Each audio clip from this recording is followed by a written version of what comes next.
तमिलनाडु देश का एक स्थिर राज्य है और आप फेक वीडियोस बनाकर इस राज्य की शांति को भंग करना चाहते थे। आप अराजकता फैला रहे थे और इसी वजह से हम आपके मामले की सुनवाई नहीं करने वाले। देश की सर्वोच्च अदालत में आज सुप्रीम सुनवाई होती है और सुप्रीम सुनवाई में मनीष कश्यप उर्फ त्रिपुरारी तिवारी, जो सच तक चैनल के संपादक हैं, पत्रकार हैं, यूट्यूबर हैं, उन्हें सुप्रीम राहत नहीं मिली। उनके प्रशंसकों को निराशा का सामना करना पड़ा क्योंकि देश की सर्वोच्च अदालत ने कहा कि आप फेक वीडियोस बनाते हैं, हम आपके मामले की सुनवाई नहीं कर सकते। हां, अगर आप चाहें तो आप हाईकोर्ट जा सकते हैं, हाईकोर्ट जाकर याचिका दाखिल कर सकते हैं और उनसे कह सकते हैं कि आपके सभी मामलों को एक साथ क्लब कर दिया जाए।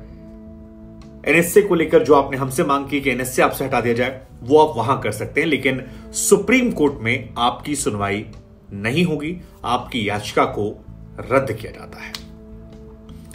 मनीष कश्यप का मामला लगातार गरमाया हुआ है। उनके समर्थक सोशल मीडिया पर एक्टिव हैं। आज वो इंडिया के टॉप ट्रेंड में 5 नंबर पर, 4 नंबर पर लगातार ट्रेंड हो रहे हैं। हजारों ट्वीट हो चुके हैं। लेकिन सुप्रीम कोर्ट में जो सुनवाई हुई, ये सुनवाई आज मनीष कश्यप के समर्थकों के लिए एक बड़ा झटका है। उन्हें धक्का लगने जैसा है और इससे वो काफी डिसअपॉइंटेड भी। सुप्रीम कोर्ट में chief justice of India DY Chandrachud साहब, इसके अलावा पीएस नरसिम्हा साहब और पादरीवाला साहब की बेंच के सामने आज ये मामला सामने आया था। जैसे ही ये मामला आज पहुंचा, सुनवाई शुरू होती है। पहला सवाल होता है मनीष कश्यप के लॉयर से कि क्या करना है, आप लोग तो फेक वीडियोस बनाकर वायरल कर रहे हैं। इसके जवाब में मनीष कश्यप की तरफ से जो अधिवक्ता गए थे, उनका नाम है मनिंदर सिंह साहब। उन्होंने कहा कि देखिए, मनीष कश्यप ने जो वीडियो बनाया था, जो कहानियां बताई थी, वो कुछ मुख्य अखबारों की रिपोर्ट्स के सामने आने के बाद बनाया गया था। अगर मनीष कश्यप को आप एनएसए के तहत गिरफ्तार करते हैं तो वो जितने भी बड़े चैनल हैं, जितने भी बड़े अखबार हैं, उन सभी के पत्रकारों को आपको एनएसए के तहत जेल में डाल देना चाहिए। यह तर्क उनकी तरफ से दिया गया। लेकिन बिहार सरकार की तरफ से जो वकील सामने आए, इसके बाद उनकी तरफ से जो कहा गया वो महत्वपूर्ण हो जाता है। उन्होंने बताया कि 3 अलग अलग एफआईआर जो है वो मनीष पर डाली गई है। पहली एफआईआर जो है वो फर्जी वीडियो को लेकर है।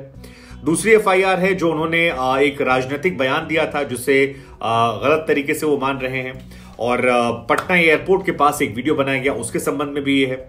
और तीसरा जो एफआईआर है वो एक फेक ट्वीट को लेकर है। ये 3 चीजों को लेकर है। लेकिन आरोप ये लगाया गया कि मनीष कश्यप कोई पत्रकार नहीं है।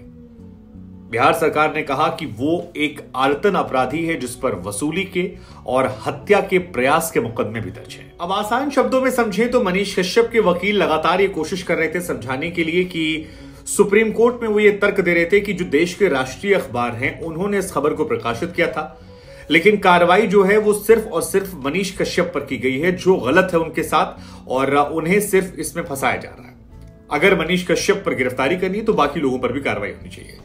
लेकिन चाहे बिहार सरकार की तरफ से जो वकील पेश हुए या तमिलनाडु सरकार की तरफ से जो कपिल सिब्बल पेश हुए थे, इन दोनों की तरफ से बार बार यह तर्क दिया था कि सुप्रीम कोर्ट में इसकी सुनवाई नहीं होनी चाहिए, इसको रद्द कर देना चाहिए। और कपिल सिब्बल ने इसके लेकर तर्क दिया कि मनीष कश्यप के पास अभी मद्रास हाईकोर्ट में अपील करने के लिए विकल्प है, तो बेहतर है कि वो यहां जाएं, सुप्रीम कोर्ट मत आए।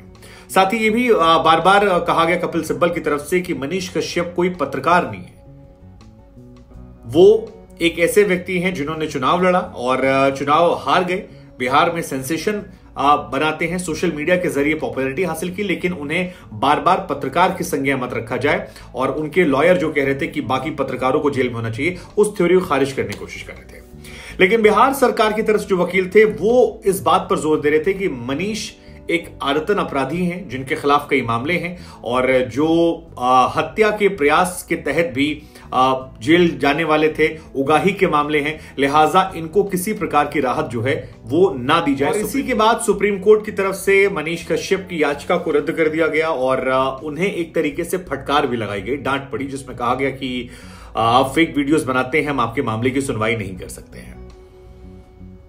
मनीष कश्यप के समर्थक जो हैं इसके बाद काफी नाराज हैं, सोशल मीडिया पर लगातार पोस्ट कर रहे हैं। उनके तरफ से समर्थकों का तर्क यह है क्योंकि वो मनीष कश्यप हैं, त्रिपुरारी तिवारी, लिहाजा उनको उस तरह से न्याय नहीं मिला जिस तरह से बाकी लोगों को न्याय मिल जाता है। कई सारे एग्जाम्पल्स को वो ट्वीट कर रहे हैं, पोस्ट कर रहे हैं, जिसमें खासतौर पर जुबैर का जिक्र कर रहे हैं वो कि उस मामले में किस तरह से किया गया, इस मामले में क्या हुआ। हालांकि मनीष कश्यप का मामला ज्यादा सेंसिटिव तब हो गया जब ये वीडियो एक तो आया, क्योंकि पुलिस ऐसे मामलों में इंटेंशंस को लेकर क्वेश्चन करती है और वही इंटेंशन का सवाल जो है वो सुप्रीम कोर्ट में भी कहा गया कि आप एक राज्य को अस्थिर करना चाहते थे, अराजकता फैलाते थे। और दूसरी बात जो मनीष की तरफ से स्टेटमेंट आया था तेजस्वी को लेकर, जिसमें उन्होंने कहा था कि मैं फौजी का बेटा हूं, चारा चोर का बेटा नहीं हूं, गलत साबित कर दें तो मुझे फांसी पर लटका दिया जाए, और अगर मैं सही हूं तो वही सजा तेजस्वी को मिलनी चाहिए। अब तेजस्वी यादव को सीधे ललकारने के बाद बिहार पुलिस जो है उसकी सक्रियता बढ़ गई और उधर तमिलनाडु पुलिस बढ़ गई, और अब इस मामले में सुप्रीम कोर्ट, जहां पर इन्हें बहुत उम्मीद थी कि शायद एनएसए हटा दिया जाएगा, वहां पर एनएसए नहीं हटाए। और इसके साथ ही हम आपको ये बता दें कि तमिलनाडु और बिहार सरकार की तरफ जो वकील गए थे उन्होंने कोर्ट में यह भी जिक्र किया कि तमिलनाडु कांड से पहले भी चंपारण में मनीष पर 7 केस दर्ज हुए थे, जिसमें से 6 मामले में जमानत मिली थी। मनीष 2019 में 2 बार जेल भी जा चुके हैं, ये भी वहां पर तर्क दिया गया। ये कहा गया कि पश्चिमी चंपारण जिले के बेतिया में एक कुंवर अस्पताल है, वहां पर मूर्ति तोड़ने के आरोप में इन पर केस दर्ज हुआ था। इसके अलावा कई और भी खबरें हैं जो यहां पर आई थी। पुलवामा हमले के बाद कश्मीरी दुकानदारों को मारने पीटने के आरोप भी मनीष पर लगे, उनके 3 साथियों को पकड़ा गया। तो कई सारे आरोप जो हैं वो मनीष पर आज वकीलों की तरफ से बताए गए और कहा कि कई बार अभद्रता कर चुके हैं, कई बार मीडिया कर्मियों से बवाल करने की बात इन्होंने कही।